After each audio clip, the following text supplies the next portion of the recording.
Alors, je vous appelle car je suis tombée enceinte il y a peu. Et Mhm. c'est vrai que j'ai pas grand monde autour de moi qui peut me conseiller ou me dire comment ça se passe, comment ça fonctionne, comme ces histoires de premier trimestre, deuxième trimestre. Du coup, si vous avez quelques informations. D'accord. Vous avez déjà donc fait un test au laboratoire? Oui, ça a été fait.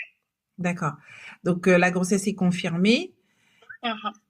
Le médecin vous a donné quelques ordonnances, c'est-à-dire à aller faire une échographie pour avoir la datation de la grossesse, pour savoir exactement de combien de semaines vous êtes enceinte.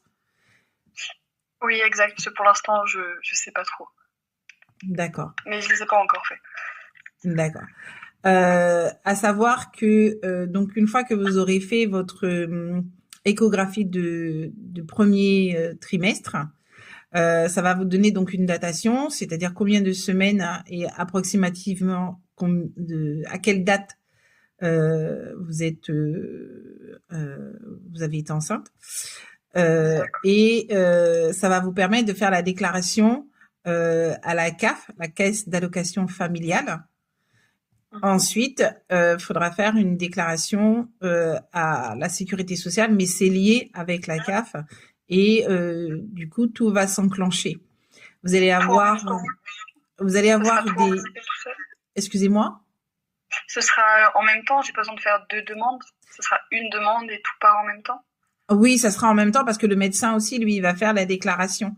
Après l'échographie, il faudra retourner voir le médecin pour que lui, il puisse faire la déclaration.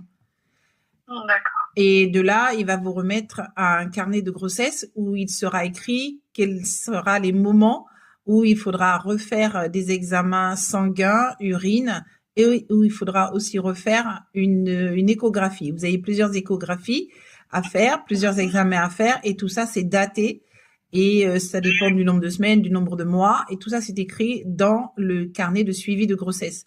Vous allez devoir revoir le médecin plusieurs fois pour justement Mhm. suivre la grossesse et pour savoir si tout se passe bien et être là au moindre signe qui serait pas tout à fait correct. D'accord. Et en moyenne, il y a beaucoup de rendez-vous ou c'est assez, Alors vous on va avez dire une fois par mois? 3 échographies à faire tout au long ça dure 9 mois une grossesse. Tout au long des 9 mois, vous avez 3 échographies obligatoires. Vous pouvez en avoir plus, tout dépend après votre cas médical. Mhm. Vous avez aussi, alors il y a des médecins qui préfèrent suivre chaque mois à partir du troisième mois, mais au niveau de la sécurité sociale, non.